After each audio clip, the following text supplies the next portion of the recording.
Good morning dear student. आज आपको +2 political science का 6 लेसन कराया जा रहा है, जिस लेसन का नाम लोकतांत्रिक व्यवस्था का संकट है।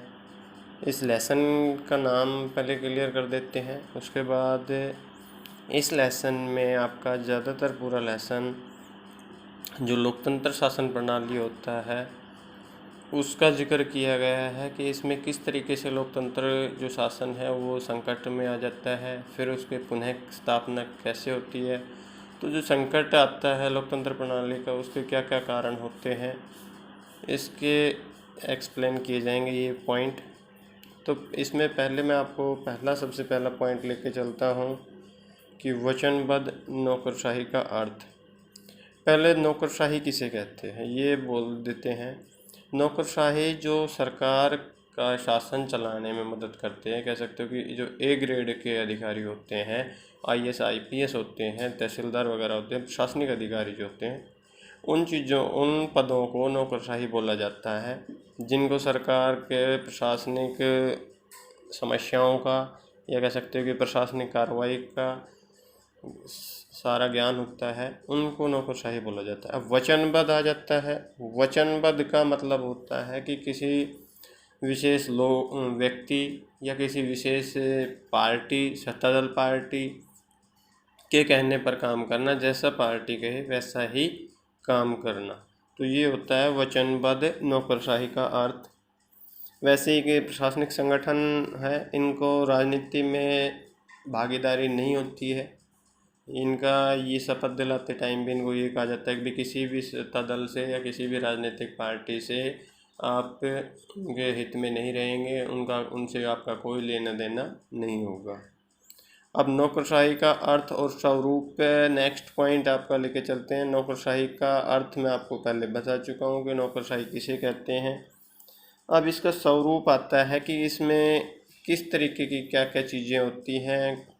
मैं वैसे बताया भी है कुछ कि स्वरूप का मतलब होता है कि इनका रूप कैसा होता है। रूप का मतलब कि ये किस तरीके से इनको ज्वाइनिंग कराई जाती है, कब तक ये अपने पद पर रह सकते हैं, वो चीज़ें हैं।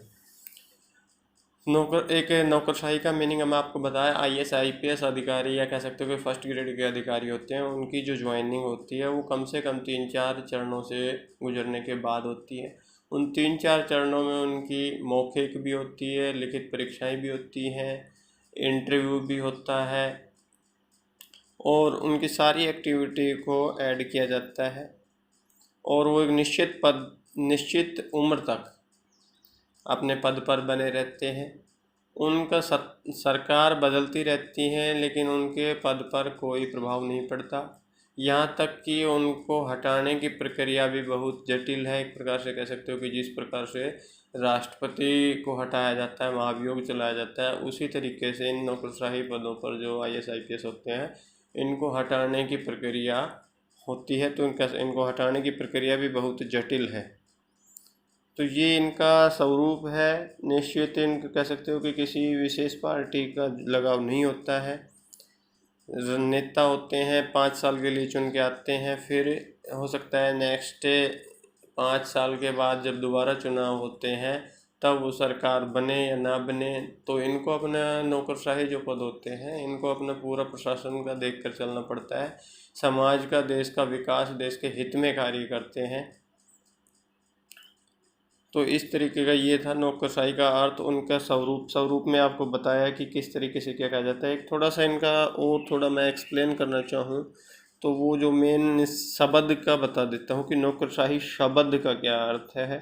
नौकरशाही को अंग्रेजी में वैसे ब्यूरोक्रेसी कहते हैं, और जो ब्यूरोक्रेसी शब्द है वो वास्तव में फ्रांसीसी भाषा के 2 शब्दों से बना है, ब्यूरो और क्रेसी, जिसका अर्थ होता है कि ब्यूरो का अर्थ होता है डेस्क, लिखने वाला, जो जिस पे आप लिख के काम करते हो, और क्रेसी का अर्थ होता है कि सरकार का अब ये आ जाएगी डेस्क की सरकार। डेस्क की सरकार के मतलब कि जो सत्तादल पार्टी होती है वो इनके ऊपर कार्य करती है, इनके अनुसार सरकार चलाती है, इनके ऊपर सरकार चलाती है। नहीं, कोई भी अगर नौकरशाही पद ना हो ये संगठित शासन ना हो रूप, तो कोई सरकार या कोई कह सकते हो कि जो वित्त मंत्री हुआ या शिक्षा मंत्री हैं, कोई भी डिपार्टमेंट के हैं, वो नेता इतने उसमें परफेक्ट नहीं होते हैं कि वो देश का प्रशासन चला सके।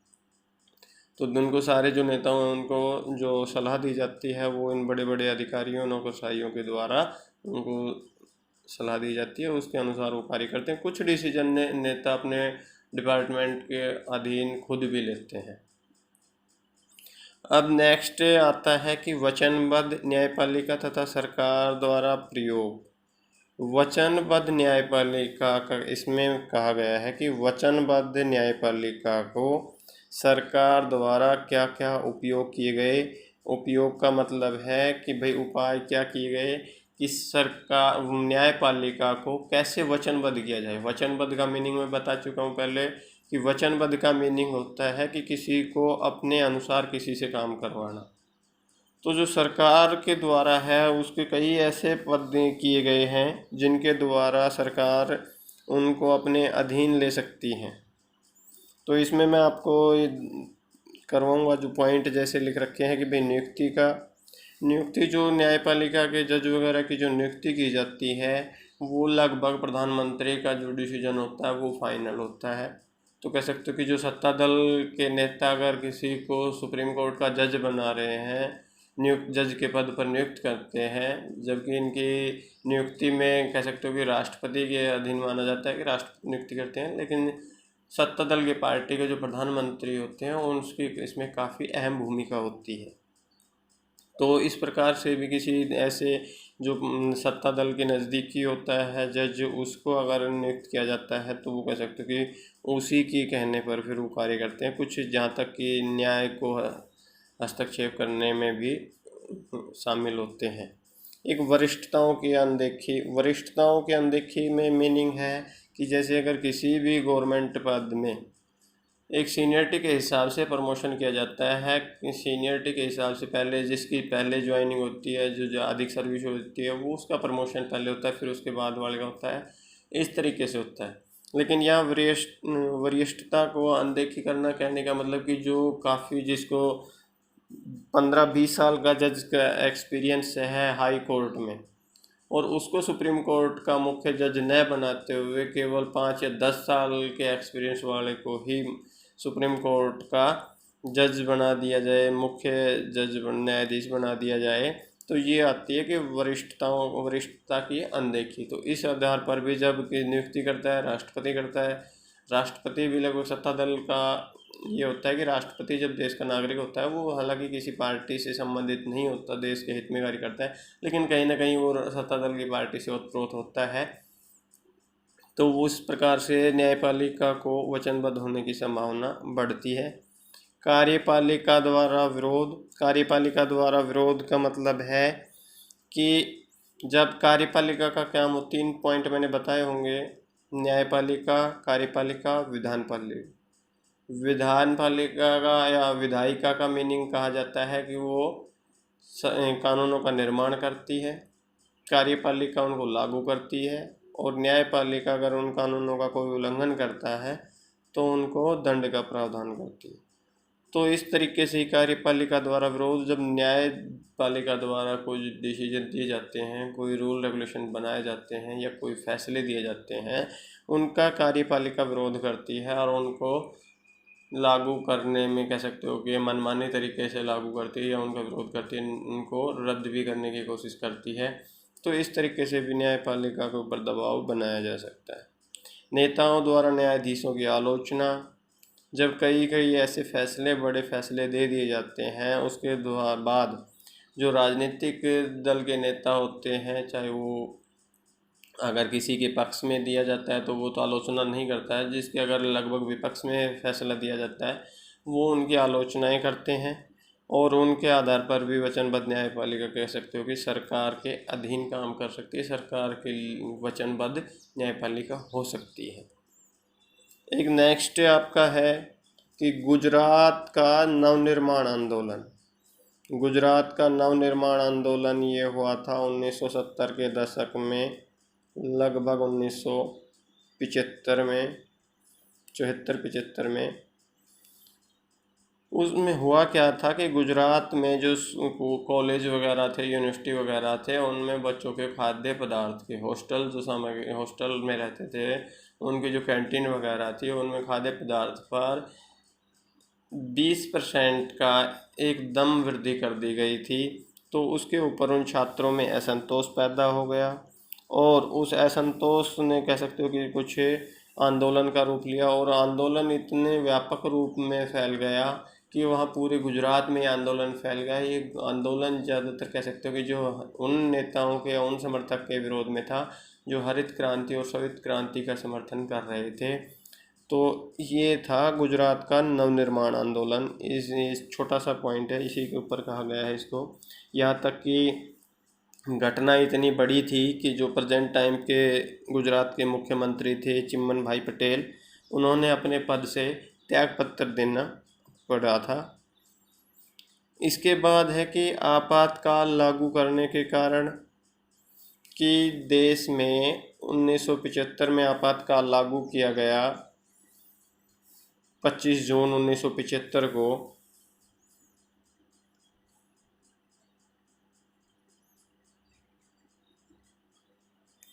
तो उसमें क्या क्या कारण रहे, किन कारणों से आपातकाल लागू करना पड़ा या आपातकाल की घोषणा की गई। आपातकाल को मैंने आपको बताता हूँ कि 352, 356 और 360 राष्ट्रपति के पास ये शक्तियाँ होती हैं और ये तीनों शक्तियों का उपयोग राष्ट्रपति करता है। 352 में जब आपातकाल की घोषणा की जाती है तो वहाँ बाहरी या आंतरिक विद्रोह या आंतरिक स्थिति का असंतुलन होने के कारण, शासन असंतुलित होने के कारण की जाती है। उसके अधीन किया जाता है 352 अनुच्छेद के तहत। जबकि 356 में ये किसी भी राज्य में राष्ट्रपति शासन लागू करने के लिए किया जाता है कि जब वहाँ की सरकार या तो पूर्ण बहुमत नहीं हो या कह सकते हो कि उस राज्य में राज्यपाल का शासन किया जाता है या सरकार सही ढंग से कार्य नहीं कर रही हो, तो राज्यपाल की सिफारिश पर राष्ट्रपति उस राज्य में राष्ट्रपति शासन लागू कर सकता है। और लास्ट जो 360 का है, उसमें है कि जब कभी देश के ऊपर वित्तीय समस्या पैदा हो जाती है, वित्तीय आपातकाल कह सकते हो कि जब गरीबी की स्थिति आ जाती है, आर्थिक से अर्थव्यवस्था खराब हो जाती है, उस समय राष्ट्रपति अनुच्छेद 360 का प्रयोग करके राष्ट्रीय आपातकाल की घोषणा करता है। तो यहाँ जो किया गया था आपातकाल 1975 में, वो किया गया था 352 के तहत। 352 के तहत किया गया था। अब इसके कारण कई थे। कुछ आर्थिक स्थिति खराब थी। आर्थिक स्थिति खराब क्या थी कि 1975 में तो हुआ था, इससे पहले के जो दशक मैंने बताए थे कि भाई चीन ने भी आक्रमण किया, पाकिस्तान ने भी किया, सूखा भी पड़ गया था। उसके बाद 1971 में दोबारा से आक्रमण हुआ, पाकिस्तान ने दोबारा से आक्रमण किया। और उस टाइम जब आक्रमण किया तो उस टाइम बांग्लादेश भी अलग राष्ट्र बना, जिसको कह सकते हो कि पूर्वी पाकिस्तान कहा जाता है। और पूर्वी पाकिस्तान से करीब 80 लाख लोग शरणार्थी के रूप में भारत में ही बस रहे थे। भारत के जो पूर्वी पाकिस्तान, बांग्लादेश के लगते हुए स्टेट थे, उनमें आकर रहने लगे।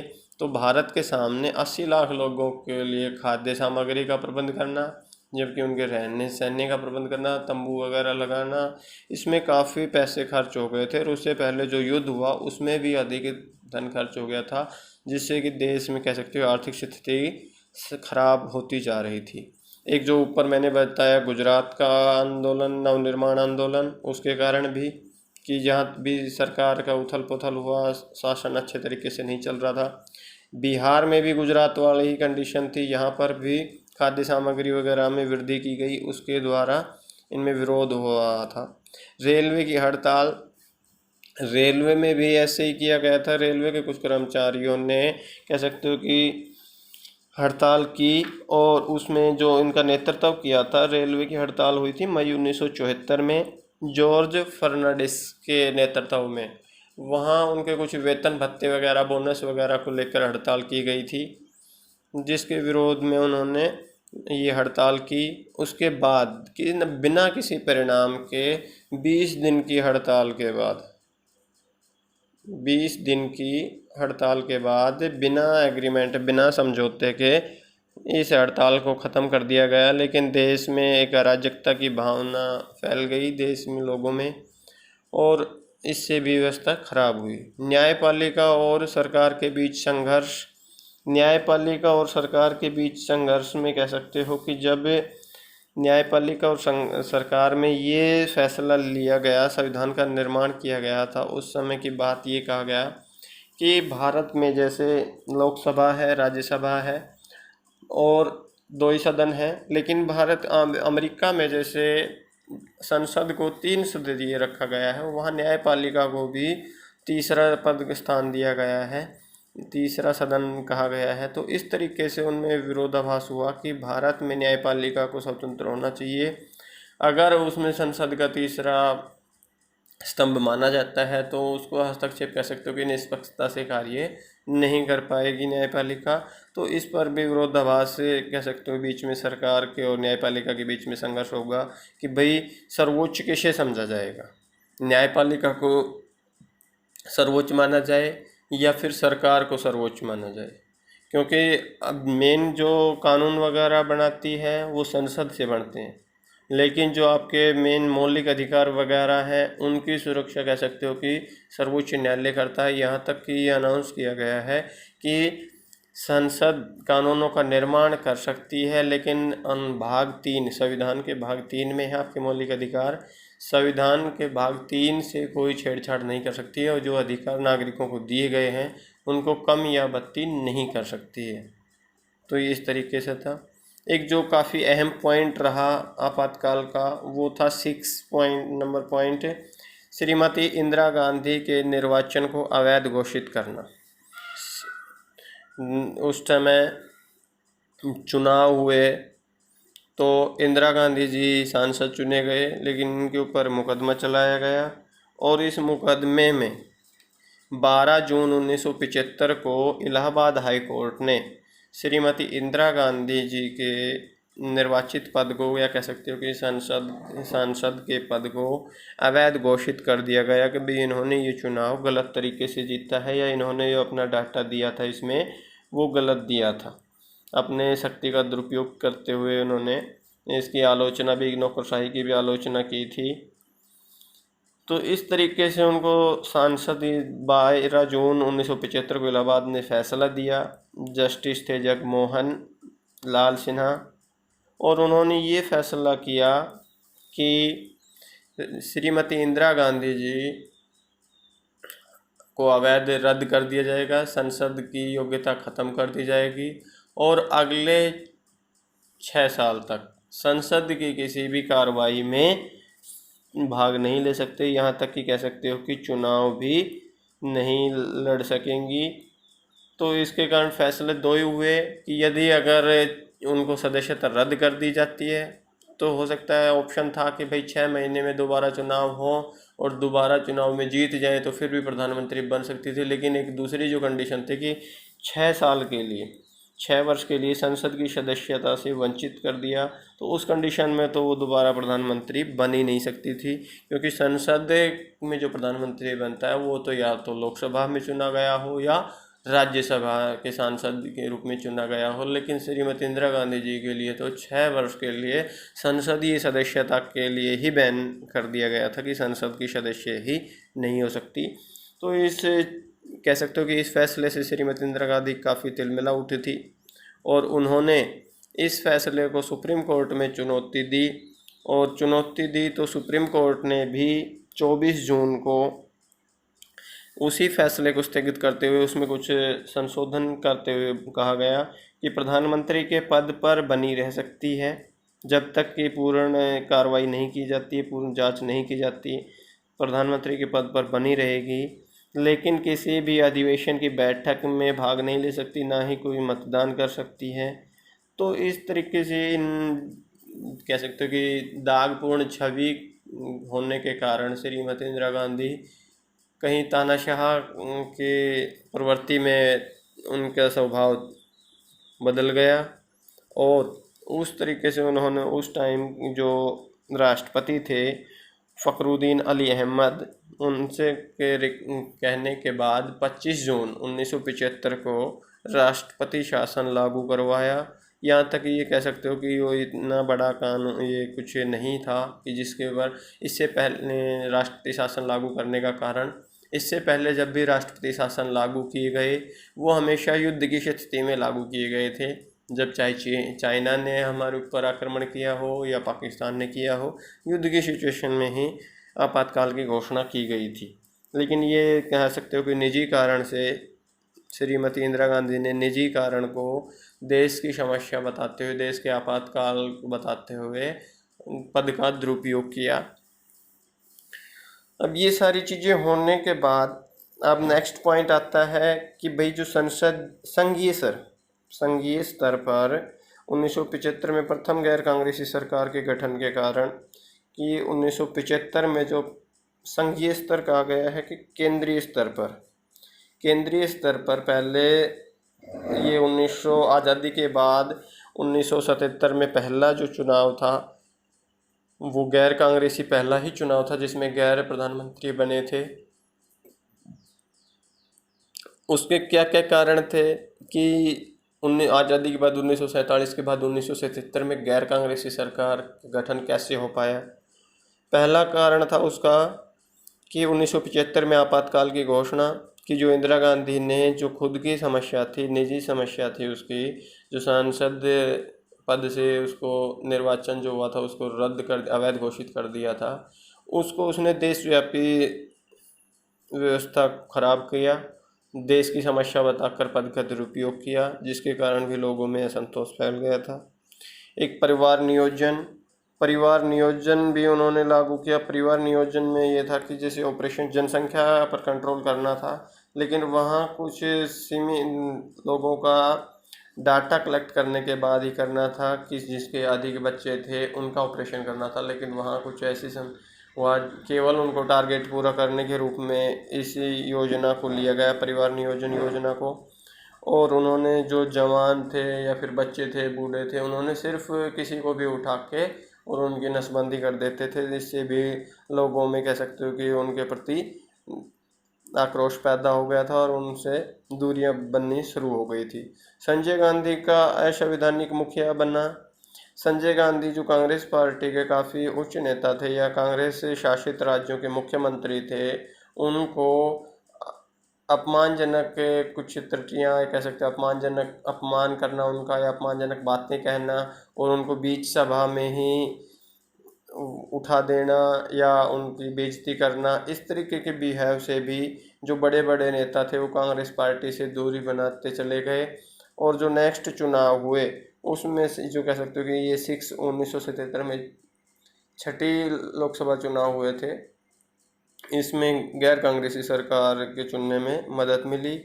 नेक्स्ट था कि चुनाव का गलत समय क्या था कि उस समय जब 1975 में राष्ट्रपति शासन लागू किया, उस समय इंदिरा गांधी जी ने काफ़ी वरिष्ठ नेताओं को कह सकते हो, विपक्ष वाले को या फिर जो वैसे ख्याति प्राप्त समाज के लोग, उनको उठाकर जेलों में डालना शुरू कर दिया था। और वो सोचे कि भाई अब ये सारे लोग जो राजनीति को प्रभावित करते हैं ये सभी जेल में हैं और इसके बाद अब चुनाव कराने का सही टाइम है, इसमें हम सरकार का दोबारा पुनः गठन कर लेंगे। लेकिन वो जो लोग जेलों में बैठे थे वो एक कह सकते हो कि निष्क्रिय नहीं थे, सक्रिय रूप से कार्य कर रहे थे। वो तब भी लेटर वगैरह के पत्र के माध्यम से लोगों को जागरूक कर रहे थे कि भाई इस तरीके के कानून गलत हैं और इन्होंने शासन देश की व्यवस्था को ख़राब किया है। एक नेक्स्ट है आपका मुस्लिम और दलितों का समर्थन न मिलना। जब भी चुनाव हुए 1947 के बाद हमेशा कांग्रेस पार्टी को मुस्लिम समाज कह सकते हो, दलित समाज कह सकते हो, उनका समर्थन प्राप्त हुआ।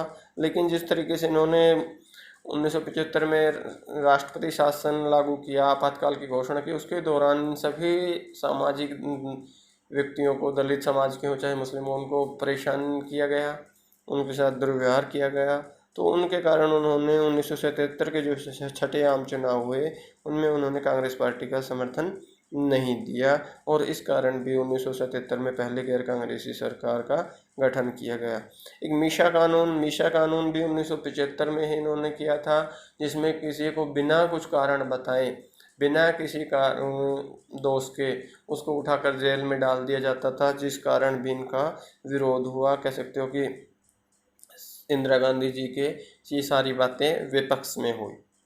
तो ये आपका 6 लेसन था। लगभग सारे पॉइंट क्लियर किए मैंने आपको। अगर फिर भी कोई पॉइंट बच जाते हैं तो दोबारा से बता देना, मैं फिर क्लियर कर दूंगा। Next, thank you.